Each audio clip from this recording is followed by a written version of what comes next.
Hello adventurers and welcome back to my channel. Today we are in Arkansas along the Buffalo National River at Rush, a ghost town. We're gonna go back in history right now. I'm gonna tell you a little bit about Rush and then we're gonna check out a few of these structures. Now with it being next to the Buffalo National River, we can only get to a portion of this today, but it's pretty impressive. So let's get right to it. As we drove into Rush today, I found this. This right here tells a little bit more about the ghost town, so you can get some information whenever you arrive. It also says that we cannot walk in the buildings because that is not good for us or them. Now at one point in time, Rush here had about 5,000 people who lived in it.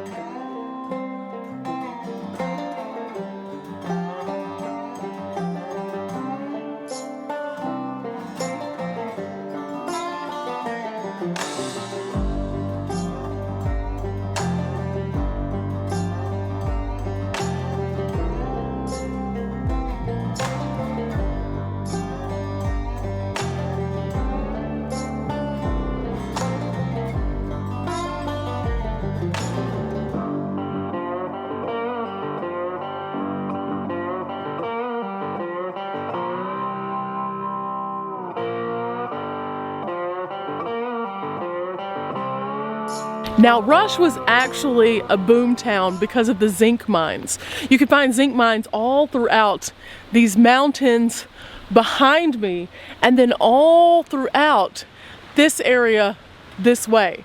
There's now a campground in that direction and you can explore around and see some of those places still. Yeah, you can go on an adventure to say the least.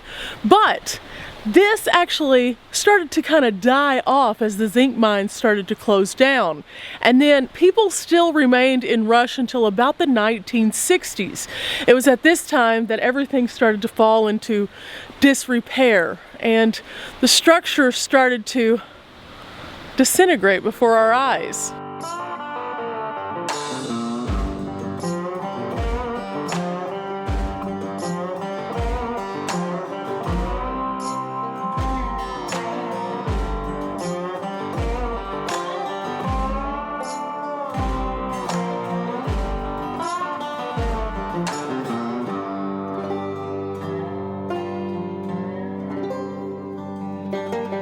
During its heyday, Rush had quite the story to tell.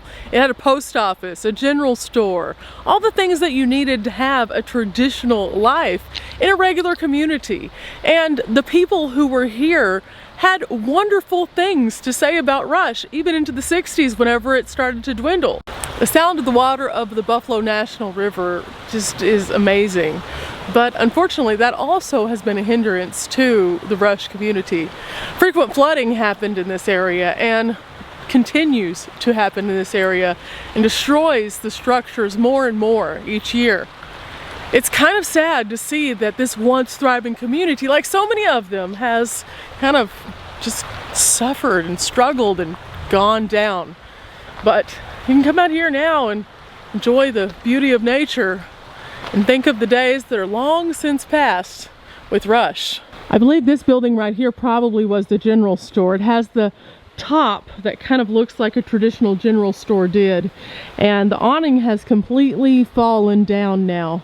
There's a lot of support underneath trying to hold up what's remaining, but you can't enter these, and I can honestly see why. It's not safe. Everything's at a lean on the front. If I can balance right here, you can see that the porch actually is tilted like that's about to go next.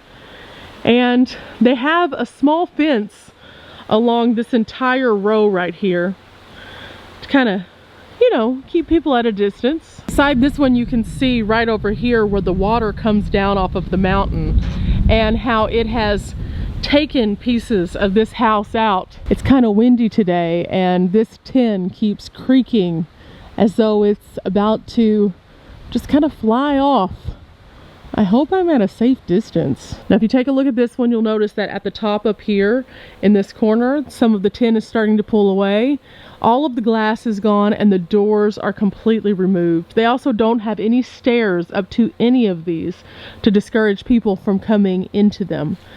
We can take a kind of closer look through the doors and see that the walls still have some of the old texture to them that was probably from maybe the really old paper that they would put on the walls. You can also see the boards inside that would have constructed the walls themselves. It's really faint, but the walls were white on the inside, it looks like. And you can just see that the paper is peeling away. In this side window over here, there's an old curtain that still is hanging. And you can see that the front structure and the back lean-to were not built at the same time. They also have a kind of different color of paint on them.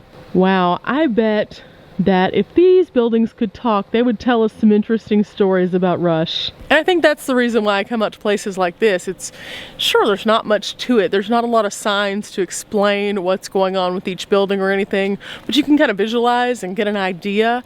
Plus there's something really interesting about a ghost town. I mean, the fact that people lived here and then just suddenly like there's nobody else living here anymore. They're just gonna move away, no big deal. I mean, there's a lot of factors that went into this one, obviously, with the loss of the mines and the constant flooding, but still, what makes the last person, the person who's like hanging on, say, okay, I'm done now, I'm gonna move somewhere else? This structure right here, you can actually see where the steps would have been. You can see right there on the side of the porch right there.